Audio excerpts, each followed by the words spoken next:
வணக்கம் ஃப்ரெண்ட்ஸ், எனக்கு உங்களுக்கு ஒரு வித்தியாசமான கத்திரிக்காய் பீஸா பைட்ஸ் ரெசிபி செஞ்சு காமிக்கிறேன். என்னடாப்பா கத்திரிக்காயில் பீஸாவான்னு கேட்கலாம். ரொம்ப சூப்பராக இருக்கும்.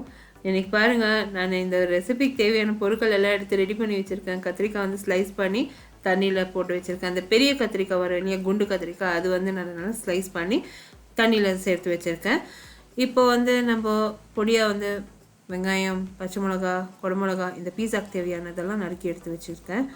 Mozzarella சீஸு, செடார் சீஸ் துருவி எடுத்து வச்சுருக்கேன்.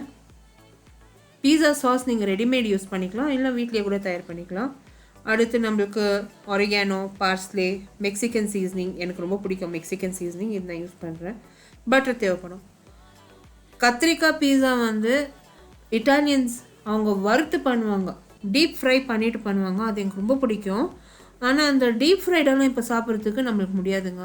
ஏன்னா இப்போதைக்கு ஹெல்த் கண்டிஷன் அண்ட் நம்ம ஹெல்த் பார்க்கணுன்னா கொஞ்சம் ஹெல்த் ஸ்டாண்டர்ட்ஸ் மெயின்டைன் பண்ண வேண்டியது இருக்குது வீட்டில். அதனால் இன்றைக்கி ஒரு அருமையான ப்ராடக்ட் உங்களுக்கு இன்ட்ரடியூஸ் பண்ணிகிட்ருக்கேன். எங்கள் வீட்டில் பார்த்தீங்கன்னா இது ஒரு grill cum barbecue from American மைக்ரானிக்லேருந்து வாங்கிட்டு வந்திருக்கோங்க. ரொம்ப அருமையான ஒரு ப்ராடக்ட். நான் நிறைய கிரில் ப்ராடக்ட்ஸ் எல்லாம் நான் வீட்டிலேயே தயார் பண்ணுற தொட்டு, கிரில் ரெசிபீஸ் வீட்டிலேயே தயார் பண்ணுற தொட்டு, இது எனக்கு ஒரு வரப்பிரசாதம் மாதிரி எனக்கு ஒரு அருமையான ப்ராடக்ட் இது. இதில் வந்து நம்ம கிரில்லும் பண்ணலாம், ஹாட் பிளேட் யூஸ் பண்ணி நம்ம ரோஸ்ட்டும் பண்ணலாம். சுத்தமாக இதில் ஸ்மோக்கே வராது. உங்களுக்கு அவ்வளோ அருமையான கறி ஆகட்டும், வெஜிடபிள் ஆகட்டும் ஈஸியாக குக் ஆகிடும். அண்ட் இதில் ஒரு டஃபன் கிளாஸ் வருதுங்க. அந்த டஃபன் கிளாஸ் மூடியை நம்ம வந்து உள்ளே காய் வந்திருக்கான்னு பார்க்குறதுக்கு ஈஸியாக செக் பண்ணுறதுக்கு இருக்குது. ஸோ ரொம்பவே ஒரு அருமையான ப்ராடக்ட்டுங்க இது. இப்போ இருக்க நிலைமை, இப்போ இருக்க அப்பார்ட்மெண்ட் லிவிங்கில் வந்து நம்ம இந்த கறி துண்டுங்க வச்சு நம்ம பார்பிக்யூஸ் ஆகட்டும், இல்லை உடன் லாக்ஸ் வச்சு நம்ம பார்பிக்யூஸ் பண்ணுறது சுத்தமாக முடியாது. அதுலேயும் எங்கள் அப்பார்ட்மெண்ட்டில் சுத்தமாக ஆகாது. ஏன்னா அவ்வளோ ஒரு இடத்துக்கு குறைவாக இருக்கீங்க. அண்டு நம்ம அந்த மாதிரி எல்லாம் வச்சு பண்ணணுன்னாலும் அது ரொம்ப எஃபர்ட் இருக்குங்க. அது க்ளீனிங்கெல்லாம் ரொம்பவே கஷ்டம். ஸோ அதனால இது ஒரு அருமையான ஒரு ப்ராடக்ட். இப்போ இந்த ஹாட் பிளேட் வச்சு நான் கொஞ்சமாக பட்டர் சேர்த்து இந்த கத்திரிக்காவை 2 நிமிஷத்துக்கு நல்லா திருப்பி மூடி போட்டு வேக வச்சிட்டேன். ஒரு 2 minutes 2 to 3 minutes வெந்தால் போதும். ஏன்னா நம்ம கிரில் பிளேட்டில் வச்சு அது கிரில் பண்ண போகிறோம். இந்த ரெசிபியில் யூஸ் பண்ணியிருக்க பொருட்கள், அதோட மெஷர்மெண்ட்ஸ் எல்லாமே description box below this video இருக்கும். அப்படியே என்னை வந்து இன்ஸ்டாகிராம், ஃபேஸ்புக் அண்ட் ட்விட்டரில் லைக் பண்ணி ஃபாலோ பண்ணுங்கள். எல்லா லிங்க்ஸுமே description box below this video இருக்கும். டீட்டெயில் ரெசிபி என்னோட பிளாகில் போஸ்ட் பண்ணியிருக்கேன். பிளாக் லிங்க் வந்து டிஸ்கிரிப்ஷன் பாக்ஸ் பிலோ திஸ் வீடியோவும் இருக்கும். ஐக்கட அபவ் திஸ் வீடியோ நீங்கள் கிளிக் பண்ணிங்கன்னா என்னோடய பிளாகுக்கு டைரெக்ட் ஆகும்.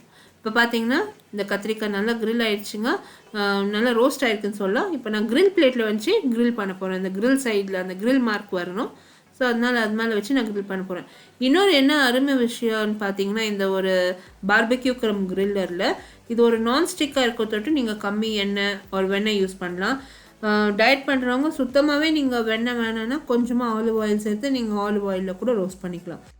இப்போ இன்னொரு பக்கம் வந்து 2வது ஈடு ஆகிட்டுருக்கு.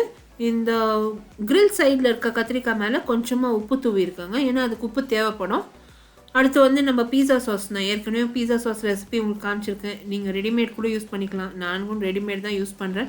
பட் வீட்லேயே நீங்கள் பீஸா சாஸ் தயார் பண்ணோன்னா என்னோடய ரெசிபி ஃபாலோ பண்ணுங்கள். அது ரொம்ப அருமையான பீஸா சாஸ் தயாராகுது. எங்கள் அம்மாக்கான அந்த சாஸ் தான் ரொம்ப பிடிக்கும். ஏன்னா இதில் வந்து ஸ்வீட் இருக்குது, ஸோ அந்த சர்க்கரை இருக்காது அதில் வந்து ரொம்ப அருமையாக டேஸ்டியாக இருக்கும். பாருங்கள், அந்த பீஸா சாஸ் நான் வந்து இந்த கத்திரிக்காய் மேலே பூசியிருக்கேன். அது மேலே வந்து கொஞ்சமாக வெங்காயம், கொஞ்சமாக குடமிளகா, பச்சை மிளகா, ஒரு 2 பச்சை மிளகா நறுக்கியிருக்கேன். அந்த பச்சை மிளகா சேர்த்துருக்கேன். ஏன்னா நம்ம காரம் சாப்பிட்றவங்க, குழந்தைங்களுக்கு பச்சை மிளகா சேர்க்காதீங்க, ஸ்வீட் கார்ன் சேர்த்து நீங்கள் பண்ணுங்கள். இது மேலே வந்து கொஞ்சம் அந்த மெக்சிகன் சீசனிங் நான் தூவியிருக்கேன். அந்த மெக்சிகன் சீசனிங் எனக்கு ரொம்ப பிடிச்சிருக்குங்க. கண்டிப்பாக அது ட்ரை பண்ணுங்கள் எல்லோரும். அந்த ஃப்ளேவர் அண்ட் டேஸ்ட் ரொம்ப நல்லாயிருக்கு. அடுத்து வந்து அதுக்கு மேலே நான் அந்த துருவி வச்சுருக்க சீஸு, கொஞ்சமாக அந்த பார்ஸ்லே, ஒரிகானோ வந்து சீஸ் மேலே தூவி இது மூடி போட்டு ஒரு 2 minutesக்கு நான் ரோஸ்ட் பண்ண போகிறேன். அவ்வளோதாங்க, ஒரு அருமையான கத்திரிக்காய் பீஸான்னு சொல்லலாம். நம்ம கத்திரிக்காய் பீஸா அட்வர்டைஸ்மெண்ட் பார்த்துருக்கோம் சின்னப்போ, நம்மளாம் சிரிச்சிருக்கோம் கத்திரிக்காயில் பீஸாவானு. அது உண்மையாகவே நான் சாப்பிட்டேன் ஒரு ரெஸ்டாரண்ட்டில். ஆனால் அந்த பீஸாவில் வந்து மாவெல்லாம் இருக்காது, வெறும் கத்திரிக்காய் தான், இந்த மாதிரி தான் இருக்கும். அது வந்து வறுத்து பண்ணுவாங்க. அது வறுத்து பண்ணுற தொட்டு அந்த க்ரன்ச்சினஸ் நல்லாயிருக்கும். பட் அதெல்லாம் சாப்பிட்ற மாதிரி இல்லைங்க இப்போ ஹெல்த்துக்கு. இந்த மாதிரி பண்ணி சாப்பிட்றது ரொம்ப அருமையாக ரொம்ப நல்லா வந்தது. அந்த வறுத்த டேஸ்ட் இல்லைனாலும் இதில் வந்து ரொம்ப சூப்பராக இருந்தது.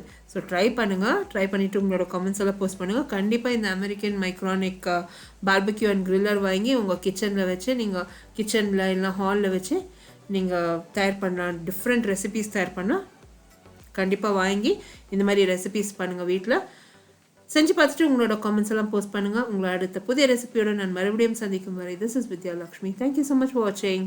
பை.